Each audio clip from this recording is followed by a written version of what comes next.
को याद रखा करो, पंचम काल में हम अच्युत कांत बन सकते हैं, ठीक है ना। हाँ, और असंप्राप्त श्रुपाटिका संवहन वाला कहाँ तक उत्पन्न होता है? ऊपर नीचे।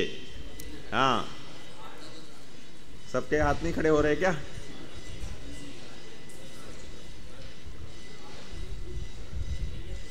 शुभम बताएगा क्या? हाँ, शुभम, शुभम, हाँ तुम्ही। हाँ, चौथे युगल तक मतलब 8वें स्वर्ग तक, और नरक की अपेक्षा असंप्राप्त श्रुपाटिका संवहन वाला 3रे नरक पर्यंत। ठीक है, बैठो। ठीक है, तो अब यहां पर ये सब हो गया। 32 हो गई थी ना। अब ये इसका 32 के इसमें उत्थानिका लगा रखी है। पढ़ो भाई, माइक आ गया क्या किसी के पास? हाँ, पढ़ो। 32 का अर्थ पढ़ो, और अर्थ के बाद में वह जो बीच में कनेक्शन दिया नाम कर्म में घुसने के लिए, बहुत सारी वो पढ़ना है।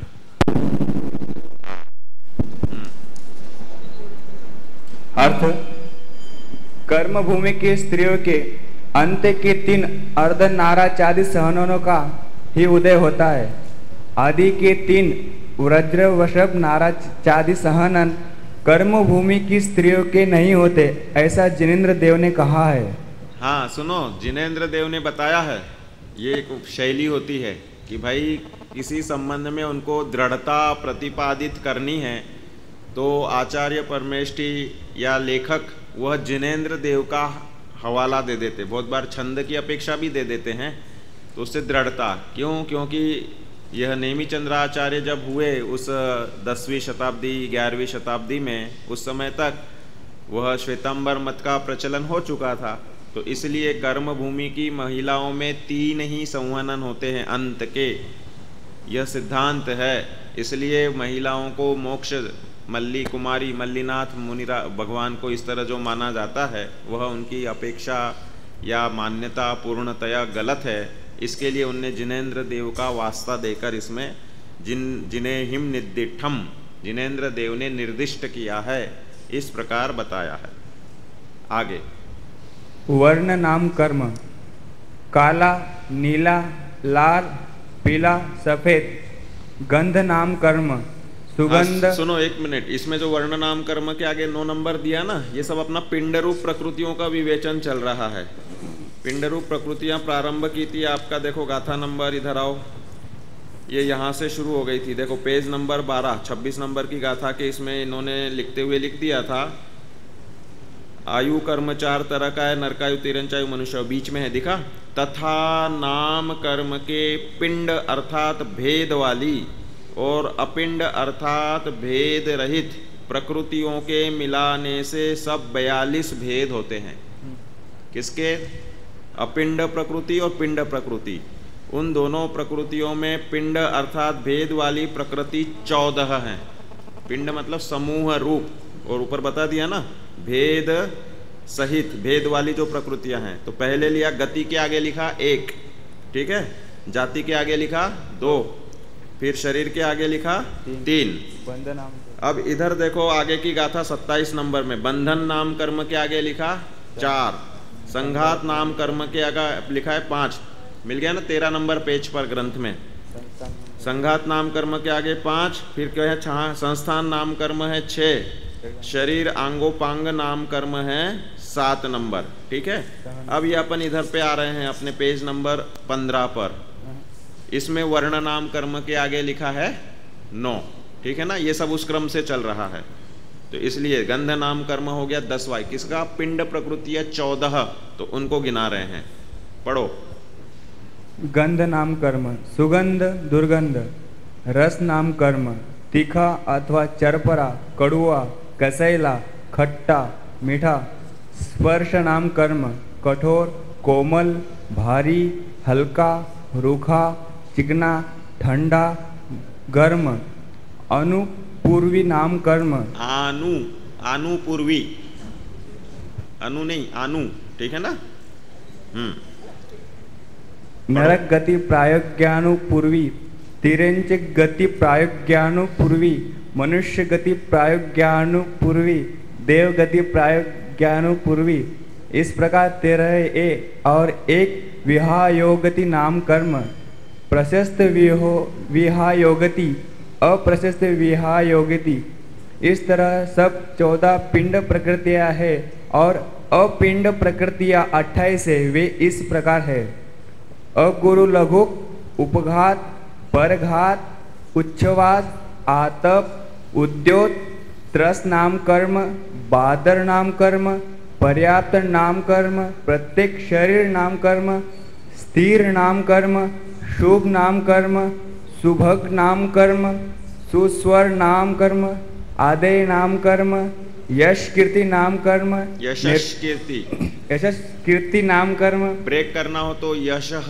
कीर्ति, यशः कीर्ति नाम कर्म, निर्माण नाम कर्म, तीर्थंकर नाम कर्म, स्थावर नाम कर्म, सूक्ष्म नाम कर्म, अपर्याप्त नाम कर्म, साधारण शरीर नाम कर्म, क्या हो गया?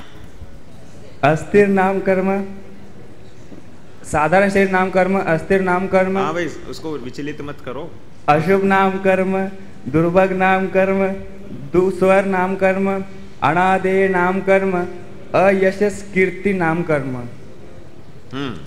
यहाँ पर कोई भ्रम कर सकता है कि आतप प्रकृतियां उदय अग्नि काय के भी होना चाहिए, क्योंकि जो संताप करे अर्थात उष्णपने से जलावे वह आताप कहा जाता है।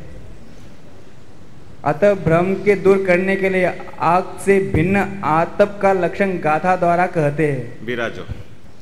हाँ, अभी तो मेरे को विवेचन करने दो, अभी तो शुरुआत हुई है। पिंड प्रकृतियां और अपिंड प्रकृतियां, प्रश्न लिखना है अपने को। पिंड प्रकृतियां किसे कहते हैं, वे कितनी हैं, कौन सी हैं?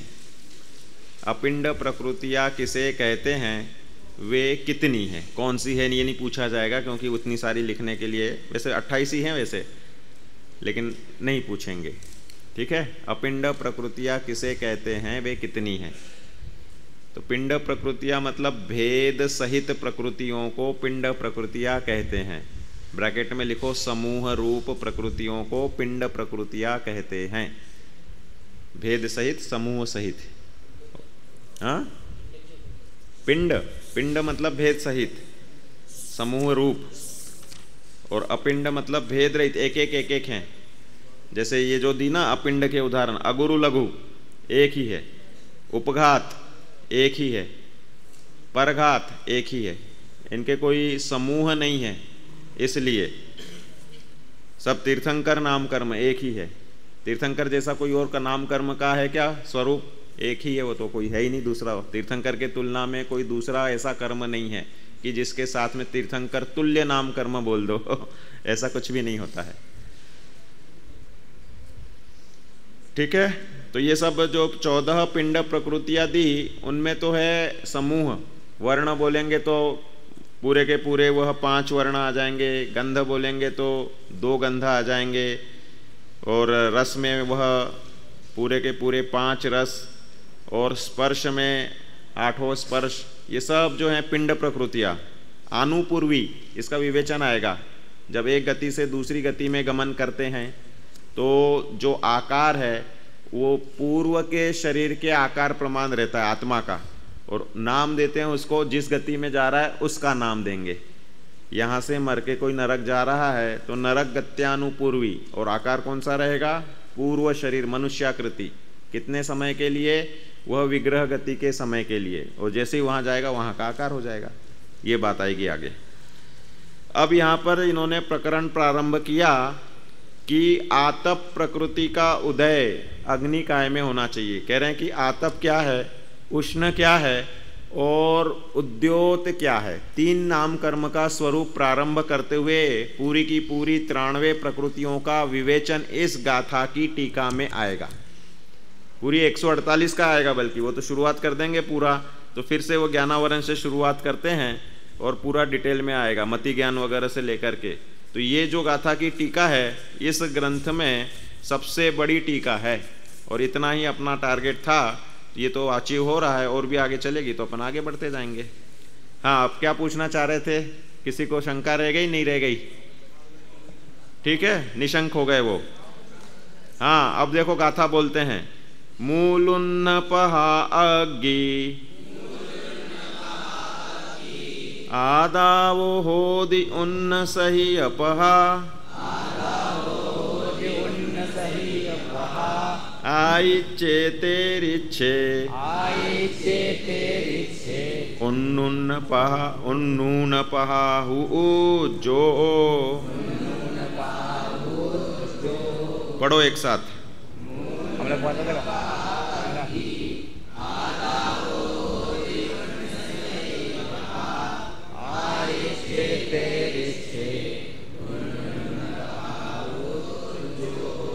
संस्कृत पढ़ो। मूलोष्ण प्रभ अग्निः आतापो भवति उष्ण सहित प्रभ आदित्ये तीरिश्चि उष्णो न प्रभो ही उद्योत। पढ़ो भाई, किसके पास आ गया माइक? हाँ पढ़ो।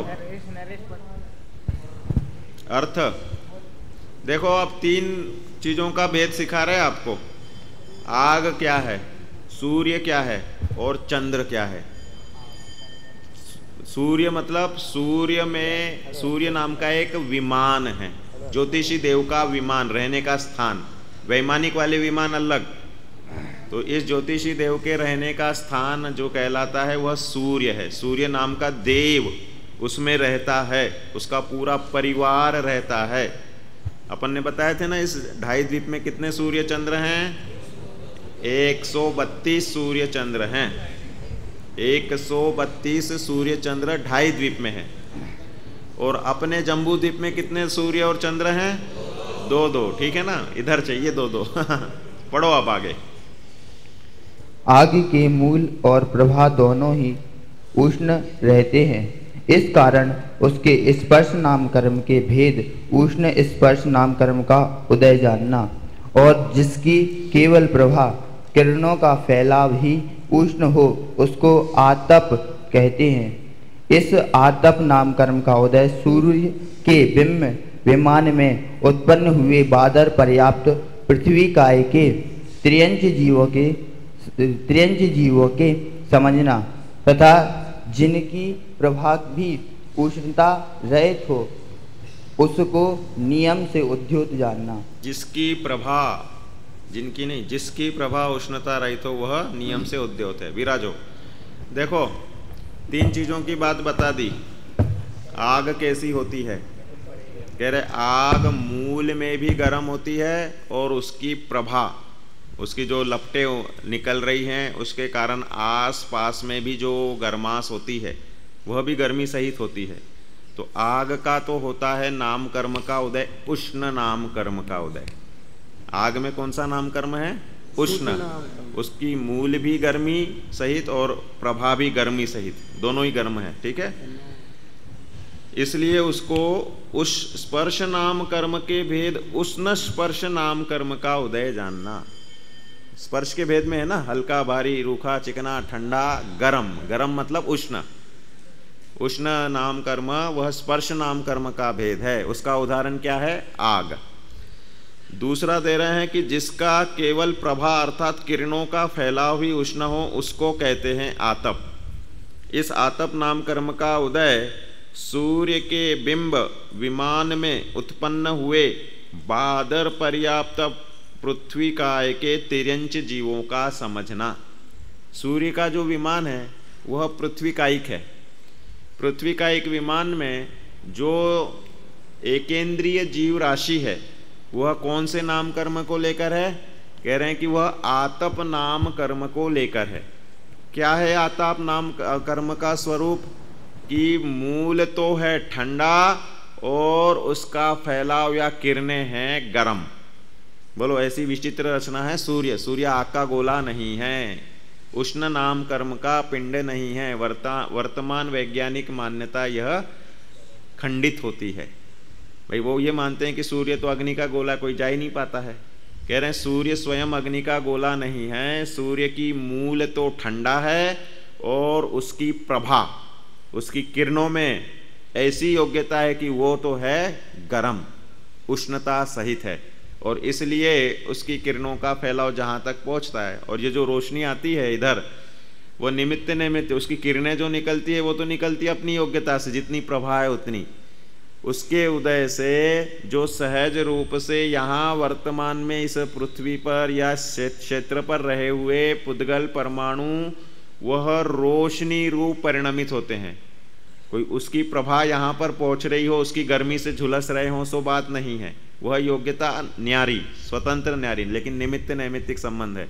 सूर्य का खिलना और कमल का विकसित होना, तो ये सब निमित्त नैमित्तिक संबंध है। यहाँ पुद्गल की स्वयं अपनी शक्ति से वह पुद्गल वर्गणाएं रोशनी रूप परिणमित होती है, सूर्य उसमें निमित्त रूप होता है।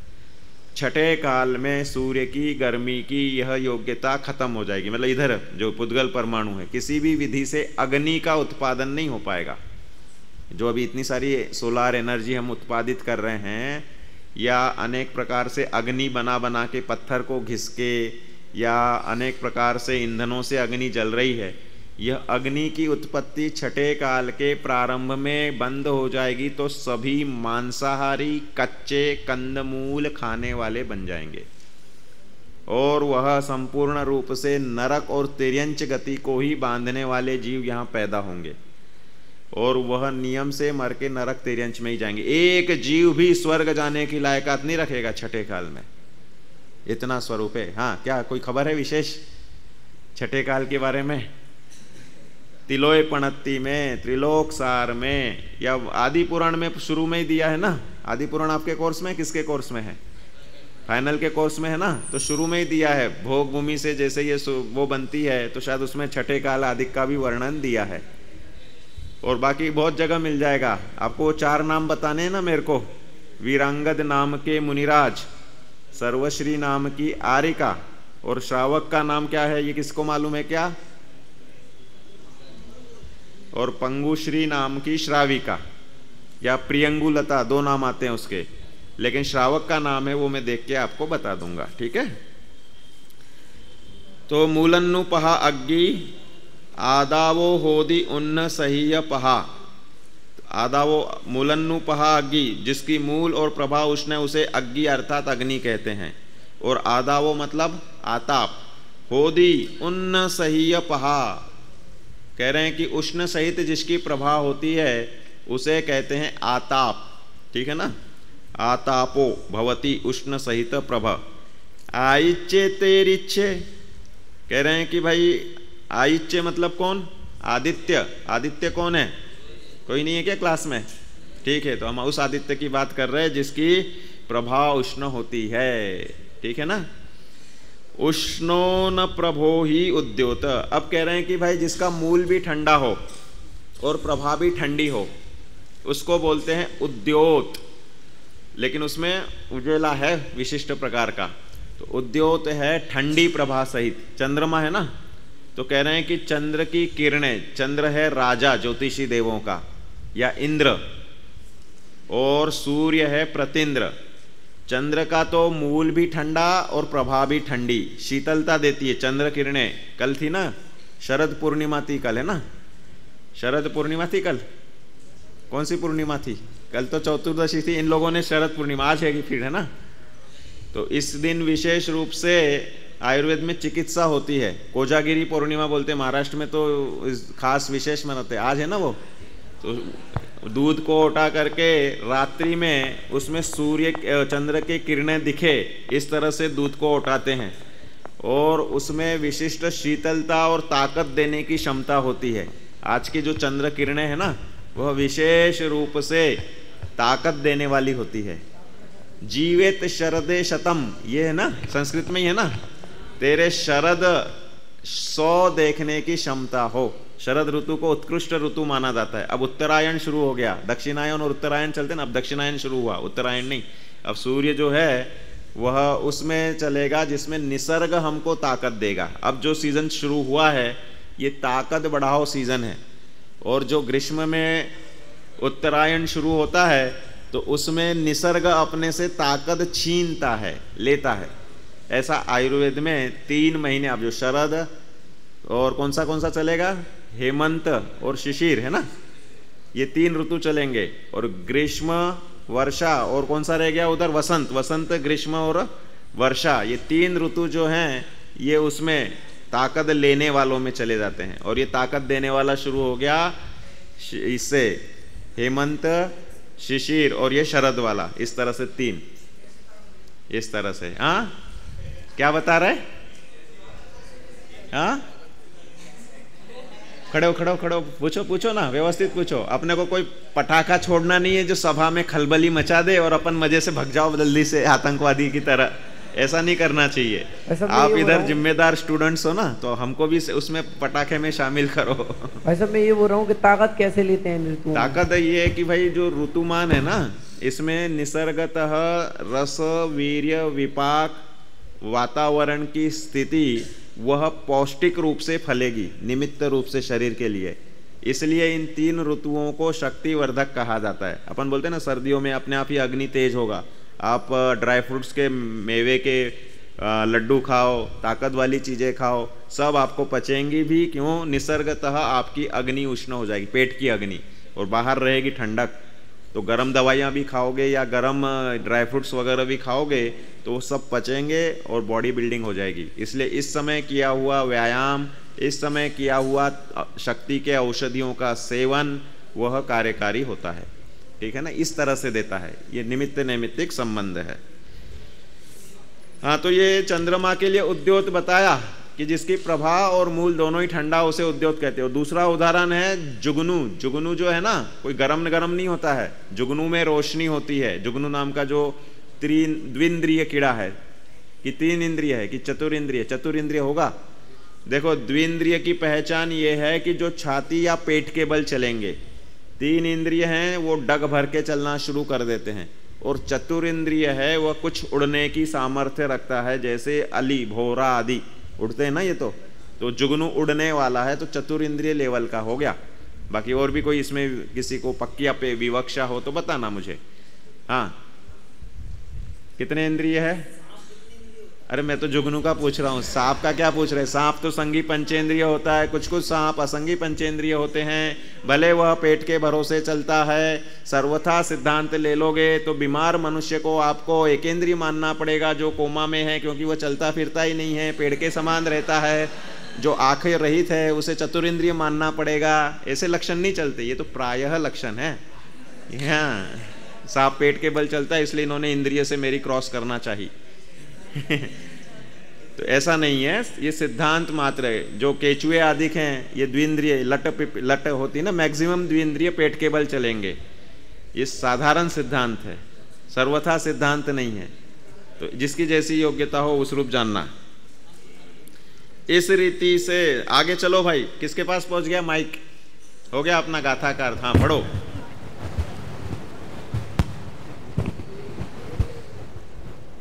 इस रीति से पिंड प्रकृति 14 तथा अपिंड जुदी जुदी प्रकृतियां 28, सब मिलकर नामकर्म की 42 प्रकृतियां हैं। यदि सब भेद अलग अलग किए जाएं, पिंड प्रकृतियों के उत्तर भेदों को भी पृथक पृथक गिना जाए तो 93 भेद होते हैं। अथवा शरीर नामकर्म के 10 भेदों को भी यदि भेद व्याख्या से इनमें जोड़ा जाए तो 103 प्रकृतियां होती हैं। इसी पक्ष में 8 कर्मों की मिलाकर 158 प्रकृतियां होती हैं। यदि इन 10 भेदों को 5 शरीर में ही गर्भित कर लिया जाए तो 148 ही प्रकृतियां होती हैं। बस रुको, बैठ जाओ। देखो क्या बता रहे हैं आपको। शरीर कितने पढ़ा है? 15 प्रकार के शरीर पढ़ा है अपन ने गाथा में। तेजस आहारक के साथ में, औदारिक के साथ में, औदारिक और वो सब भेद किए ना, औदारिक औदारिक, औदारिक तेजस, औदारिक कारमान, औदारिक तेजस कारमान, ऐसे फिर वैक्रियक के, आहारक के, और फिर लास्ट में तेजस तेजस कारमान कारमान वाले। तो इस तरह से जो 15 पढ़ाए थे, तो कह रहे हैं कि अगर 15 शरीर को गिनोगे तो नाम कर्म 93 नहीं है। कितने हैं? 103 हैं, क्योंकि 10 शरीर उसमें एक्स्ट्रा आ रहे जो भेद रूप में है। वो समाहित औदारिक में ही कर लेते हैं। औदारिक के 4 भेदों को औदारिक में कर लो, वैक्रियक के 4 भेदों को वैक्रियक में कर लो, और आहारक के 4 भेदों को आहारक में कर लो, और तेजस के 2 भेदों को उसमें कर लो, तेजस में ही। और कारमान का तो एक ही भेद था, तो इस तरह से जो 15 भेद थे उनको 5 में समाहित कर लेते हैं, तो नाम कर्म की कितने प्रकृतियां हो रही हैं? 93 प्रकृतियां हो रही। और अगर शरीर को पृथक करेंगे तो 103, फिर 148 नहीं होगी आपकी प्रकृतियां, वो कितनी हो जाएंगी? 158। इस प्रकार से यह विवक्षा यहाँ पर स्पष्ट कर दी कि कर्म की प्रकृतियां 148 कैसे एवं 158 कैसे। लिखो प्रश्न, छोटा सा लघु प्रश्न बन जाएगा आपका। पिछली गाथा का भी प्रश्न लिखो। देखो प्रश्न आगे पीछे हो जाए तो कोई टेंशन नहीं है। आप कहोगे कि भाई हमारी सीक्वेंस भंग हो जाएगी, आपने व्याख्यान में प्रवचन में अपन ने ले लिए वो 20 गाथाएं बीच में और इधर ले लिया, तो कह रहे सीक्वेंस से कोई प्रॉब्लम नहीं है। पेपर तो इस तरह से, जिस प्रकार आत्मा सर्वांग से सुखमय है, कोई ऐसा थोड़ी कि हृदय के प्रदेश में सुखमय है, नाभि के प्रदेश में सुखमय है और बाकी ये आँखों के या कानों के प्रदेश में कम सुखमय होता हो। ऐसी जिनवाणी सर्वथा वीतरागमय है, सर्वत्र वीतरागमय है। कर्णानियोग का विषय सर्वत्र अपने विषय को लेकर के है। तो हम प्रश्न, इसलिए तो मैं बहुत लोगों को वो बोलता हूँ कि भाई बहुत से 99.9% लोग उत्तर पत्र लिखते हैं तो एक प्रश्न से शुरू करेंगे और 10 तक लिखेंगे, भले उनको बीच के 2 कमजोर हो या शुरू का ही कमजोर हो टिप्पणी वाला। तो उनको हम ये सलाह देते हैं कि आप जिस प्रश्न में मजबूती से 100 में से 10 में से 10 नंबर लेने की या 2 में से 2 नंबर लेने की कॉन्फिडेंस रखते, उससे शुरुआत करना चाहिए पेपर। उल्टा पुल्टा पेपर लिखने वाले विरले होते हैं और पहला इंप्रेशन इज लास्ट इंप्रेशन। हम जब आपका पेपर चेक करते हैं ना तो आपके पहले 2-4 प्रश्नों से आपकी हम एबिलिटी जान लेते हैं कि भाई यह विद्यार्थी कैसा है। अब आपने पहले ही 2-4 प्रश्नों में थोड़ा ढीलापन लिखा हो, 2 में से 1.5 आ रहा है, किसी में 2 में से 1 आ रहा है, तो आगे के लिए आपकी हमारे दिमाग में नेगेटिव थिंकिंग बैठ जाती है। तो आपको 10 में से 10 मिलने वाले प्रश्न में हम पहले से ही सोच के चलते हैं कि यार इसने इतना वो कॉन्फिडेंट नहीं है, 9 9.5 दे दो, आधा 1 नंबर यूं ही चला गया आपका। तो इसलिए ये स्टाइल होती है कि जो आता हो वो पहले लिखना चाहिए, वो भी पूरा दमदार लिखना चाहिए। ये सब साइकोलॉजिकल सिद्धांत हैं। सिर्फ पढ़ाई करना मात्र लक्ष्य नहीं होना चाहिए, पढ़ाई कर्म के साथ ज्ञानार्जन के साथ रिप्रेजेंटेशन आना चाहिए, तब टॉपर आने की भूमिका बनती है। बहुत सारे फैक्टर्स होते हैं पेपर लिखने में। यदि साल भर की मेहनत 3 घंटे में जज करनी है तो उस समय पे आपको बहुत सावधानी रहनी चाहिए। तो ऐसे अपने इधर भी अपन जो अब प्रश्न दे रहे हैं उसमें पिछली कल दे दिया ना, उसका बड़ा प्रश्न तो दे दिया कि समग्र 8 कर्मों के विवेचन लिखो, ये सब उनके उदाहरण लिखो। इस तरह से प्रश्न बन गए, उसके ज़्यादा प्रश्न है ही नहीं उसके। हाँ लिखो, कर्म प्रकृतियाँ 148 कैसे, 158 कैसे। तो आपको इसमें शरीर का विवेचन करना होगा। अब क्या कोई सूचना दी है क्या 12 तारीख को गोमट सर का पेपर होगा? हाँ तो फिर आपकी कॉपियाँ रेडी हो गई क्या? नहीं हुई तो कल रेडी करो फिर फटाफट। आज इमरजेंसी में जाओ, क्योंकि आज कितनी 8 तारीख है ना। 4 दिन में इतना सारा विषय, गोमट सर तो बिना याद किए लिख नहीं सकता कोई। ये कोई ऐसा साइकोलॉजी वाला विषय नहीं है कि भाई ज्ञानावरण कर्म पे निबंध लिखना है। ज्ञानावरण लिखोगे तो बराबर वो गाथा चाहिए, अब रही दात या जो भी चल रहा है इस तरह से। हाँ गाथाएं याद हुई किसी की? नहीं हुई। कौन है जो आगे साथ में चल रहा है पढ़ाई के? किसी ने नहीं की। खैर इस वाले पेपर को तो आपको बहुत हल्का दिया जाता है। इसमें 1 शब्द में उत्तर, 1 वाक्य में उत्तर और रिक्त स्थान की पूर्ति और सही गलत, इतना मात्र पूछा जाता है। लेकिन इसमें कट होगा तो 0 मिलेगा। मतलब सही गलत में थोड़ी है कोई नंबर मिलने के चांस है। 0 या फर्स्ट, रिक्त स्थान वही का वही एक्सपेक्टेड है। तो ये प्रश्न, ये पेपर तो आपका बहुत सरल बनता है। जो टेस्ट वाला पेपर होता है ये बच्चे से बच्चा लेके दे सकता है अगर पढ़ा हो तो, क्योंकि पूछा तो गोमट सर में से जाएगा। ठीक है ना। तो जो जो मैं लिखवाता हूँ ना उसी में से आएगा, लेकिन शैली पूछने की जमीन आसमान के अंतर में बदल जाएगी। आपको लगेगा कि यार ये अपन ने पढ़ा भी है या नहीं पढ़ा है। मूलन्नुपहा अग्नि, अब आपको लिख दिया जाएगा कि भाई अग्नि में 1 आताप नाम कर्म का उदय होता है। सही या गलत लिखो। सही है। अग्नि में आताप नाम कर्म का उदय होता है कि उष्ण, उष्ण नाम कर्म का उदय होता है। तो ये सब पक्का होना चाहिए इस तरह से। आगे पढ़ो भाई। किसके पास आ गया माइक? हाँ अब अपना पढ़ने का काम है पूरा। पढ़ो। गोत्र कर्म के 2 भेद। फिर से आप शुरू किया इनने 8 कर्म का सारांश पूरा। गोत्र कर्म के 2 भेद हैं, उच्च गोत्र और नीच गोत्र। अंतराय कर्म के 5 भेद हैं, दानांतराय, लाभांतराय, भोगांतराय, उपभोगांतराय, बीजांतराय। इस तरह 8 कर्मों के 148 उत्तर भेद होते हैं। इन प्रकृतियों, कर्मों का और आत्मा का दूध और पानी की तरह आपस में एक रूप हो जाना यही बंध है। जैसे योग्य पात्र में रखे हुए अनेक तरह के रस, बीज, फूल तथा फल सब मिलकर मदिरा भाव को प्राप्त होते हैं, उसी प्रकार कर्म रूप होने योग्य कार्मावर्णा नाम के उद्गल द्रव्य योग और क्रोधादि कषाय का निमित्त पाकर कर्म भाव को प्राप्त होते हैं। हाँ, ये सब अपने सबकी जानकारी में है, इसलिए इसमें स्पष्टीकरण की कोई आवश्यकता नहीं है। दूध पानी का उदाहरण और ये सब अपन छठाला आदि से पहले ही पढ़ चुके हैं। आगे, तभी उनमें कर्म पाने की सामर्थ्य भी प्रकट होती है। जीव के एक समय में होने वाले अपने एक ही परिणाम से ग्रहण संबंध किए हुए कर्म योग्य पुद्गल ज्ञानावर्णादि अनेक भेद रूप होकर परिणमते हैं। जैसे कि एक बार ही खाया हुआ ग्रास, अन्य रस, रक्त, मांस आदि अनेक धातु रूप परिणमता है। अन्न, अन्य नहीं, अन्न। हाँ, देखो अब ये तो एक विशेषता है कि पुद्गल वर्गणाओं में, पुद्गल स्कंधों में और परमाणुओं में, पुद्गल के 2 भेद है ना, तो इनमें ऐसी योग्यता होती है कि ये कर्म रूप भी परिणमित हो सकते हैं, औदारिक आदि स्थूल रूप परिणमित हो सकते हैं, और भी अनेक प्रकार से परिणमित हो सकते हैं। तो इसमें जो जीव के परिणामों का निमित्त पाकर जो पुद्गल वर्गणाएं इसके साथ कर्म रूप परिणमित होती है, उसे कह दिया बंध। और फिर उसके आगे ये सब विवक्षाएं बता दी और उदाहरण दे दिया कि जिस प्रकार हमने खाया तो खाना, लेकिन हमारे शरीर में खून की कमी थी तो खाना ज़्यादा से ज़्यादा आपका खून रूप परिणमित होगा। आपके शरीर में मांस की कमी है तो मांस रूप परिणमित होगा। ये सब इसमें सिद्धांत होते हैं। 3 प्रकार से सिद्धांत दिए, केदार कुल्या न्याय, खले कपोत न्याय और शीरोदधि न्याय। आप जो भोजन करते हो वह केदार कुल्या न्याय के अनुसार जिस प्रकार खेत में कंपार्टमेंट बने रहते हैं, गड्ढे बनाते हैं और डिपार्टमेंट उसमें मतलब रोपते हैं, तो जैसे पानी जाएगा कोई उससे तो पहले कंपार्टमेंट में पहुंचेगा, फिर सेकंड में, फिर थर्ड में, फोर्थ में, ऐसे चलेगा। एक तो इसको बोलते केदार कुल्या। दूसरा होता है खले कपोत न्याय कि भाई कबूतर है वह खेत में या आपने कोई दाना बिछा रखा है तो वो अपने डायरेक्ट जो दाना खाना है वहाँ पे जाकर के उठा के खा के और आ जाएगा।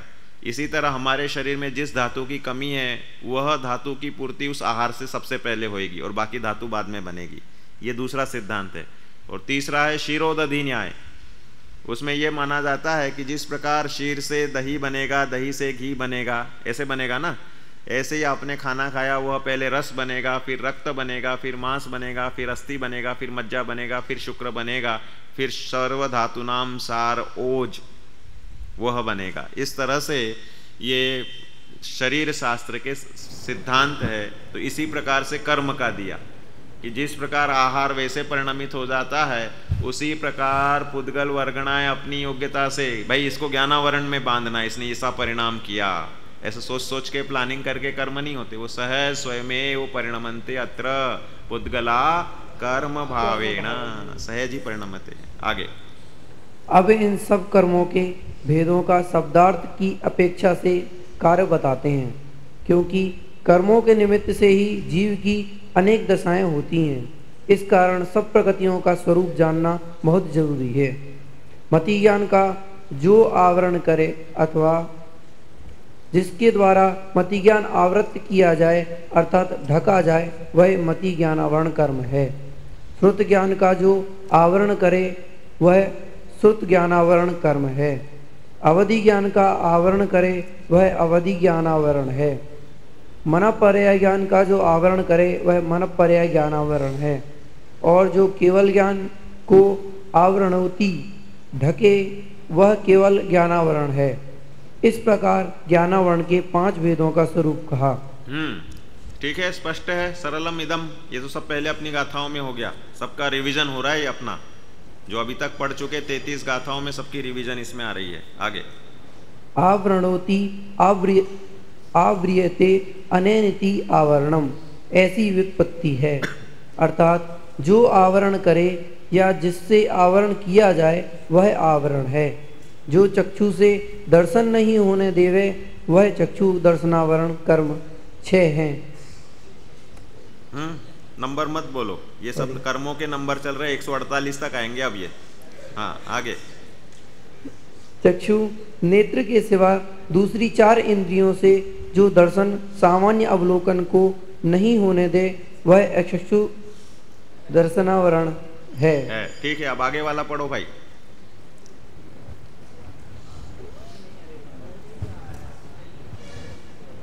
हर्षित। हाँ पढ़ो। ये टॉलेस्ट मैन ऑफ द स्मारक है क्या, कि चर्चित है तुमसे भी ज्यादा टॉलेस्ट? फिर कौन है? तुम ही हो ना? पढ़ो, दोनों ही भाई भाई हैं। हाँ तो दोनों ही बस नंबर 1 पे हैं। अवधि द्वारा दर्शन न होने दे वह अवधि दर्शनावरण है।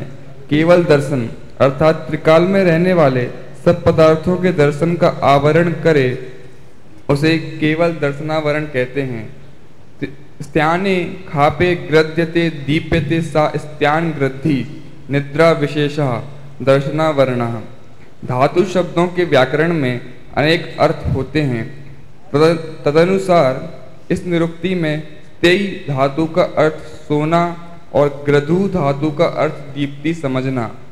मतलब यह कि सोने में अपना प्रकाश करे, अर्थात जिसका उदय होने पर यह जीव नींद में भी उठकर बहुत पराक्रम कार्य तो करे परंतु भान नहीं रहे कि क्या किया था, उसे स्त्यान ग्रद्धि दर्शनावरण कहते हैं। ये अपन पढ़ चुके हैं, इसकी अलग से गाथा आई थी, उसमें डिटेल बता ही दिया था। यहाँ निरुक्ति अच्छी दे दी इन्होंने कि भाई स्त्याने स्वापे है, ये खापे नहीं, स्वापे ग्रद्यते दीप्यते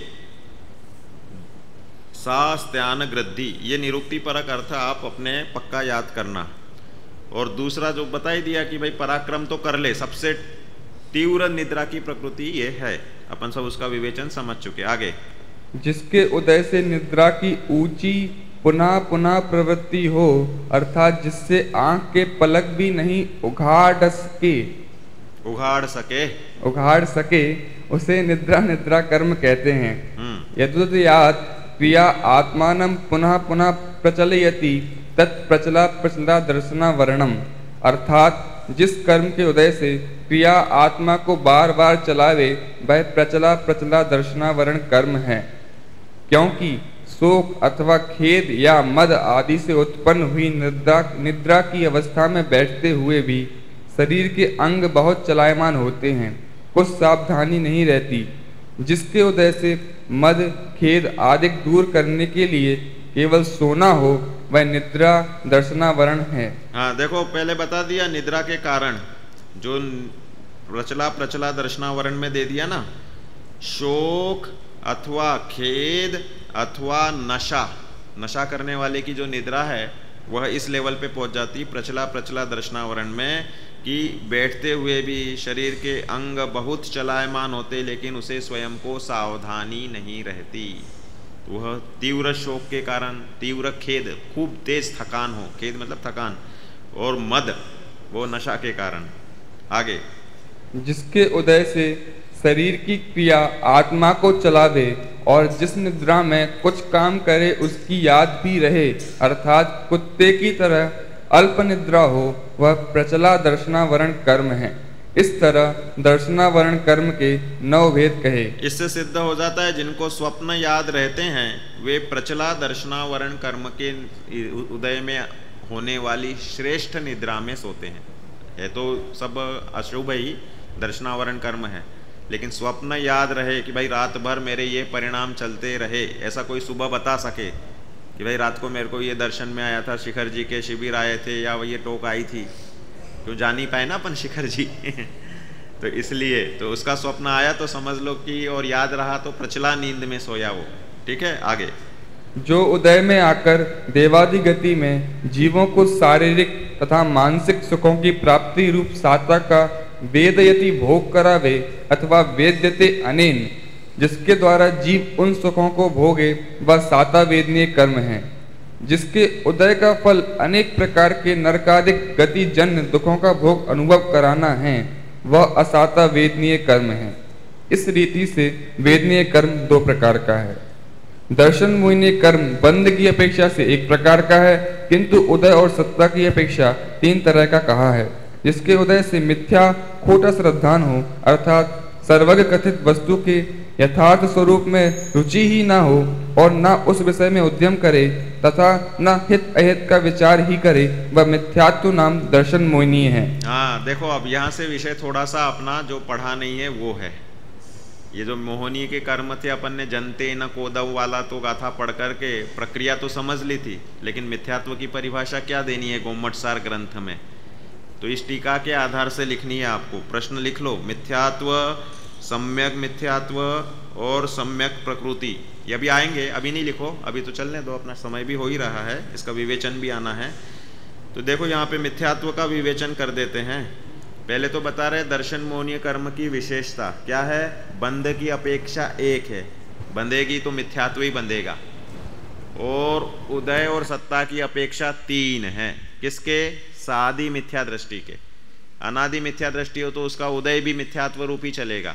जब सम्यक दर्शन किया ही नहीं तो 3 टुकड़े कहाँ से आए, होंगे ही नहीं। तो यहाँ पर बता दिया कि भाई सर्वज्ञ प्रणीत वस्तु के स्वरूप में रुचि ही ना हो। रुचि की बात जो चल रही थी कि भाई ही रुचि ही ना हो, बिल्कुल इंटरेस्ट नहीं है।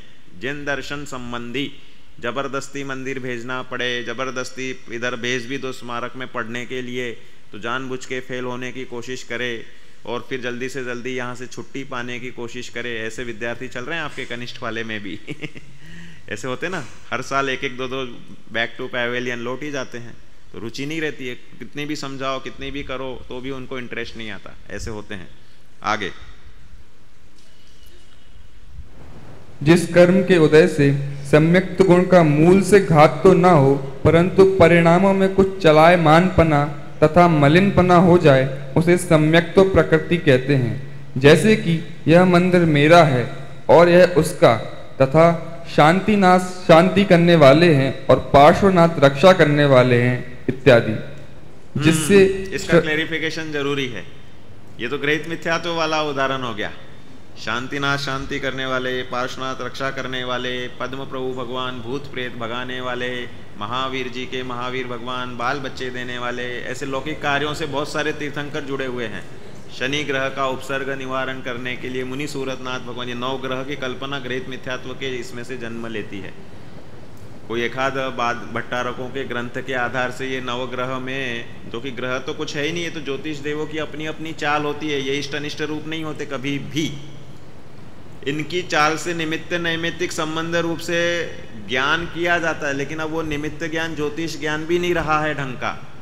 बीच में ये जो इलेक्शन वगैरह होते हैं ना, तो बेंगलोर में एक संस्था है, बहुत जगह है वो, अंधश्रद्धा निर्मूलन समिति, वह चैलेंज करती है। 25 लाख रुपए का इनाम घोषित किया था, उसने बोला सब ज्योतिषी मिलके आ जाओ, कौन सी सरकार कितनी सीटें लेकर आ रही है बता दो, 25 लाख रुपए ले जाओ। कोई नहीं निकाल पाया उसको। ऐसे अनाउंस पेपर में आता है बाकायदा उसका, जिसको जिस टाइप की कटिंग्स रखनी हो या पढ़ना हो उस टाइप के समाचार पढ़ता है। तो कहने का तात्पर्य ये है कि ये जो उदाहरण दिए इसमें कि शांतिनाथ भगवान शांति करने वाले, पार्श्वनाथ, ये किसके लिए दिया? चल मल अगाढ़ दोषों का निरूपण करने के लिए दिए हैं। तो ये वास्तव में इसके वैसे उदाहरण नहीं समझना कि ऐसा ही होता है, ये तो बहुत स्थूल से स्थूल परम स्थूल उदाहरण है, ऐसा स्वरूप नहीं है। चल मल अगाढ़ दोष तो केवली गम्य बहुत ही सूक्ष्म दोष रह जाते हैं जिसमें सम्यक तो भंग ना हो, इस प्रकार की भूमिका उसमें बनती है। अपना समय हो चुका है, इसलिए यहाँ पर अपन विश्रांत करते हैं, आगे देखेंगे। बोलो महावीर भगवान की जय।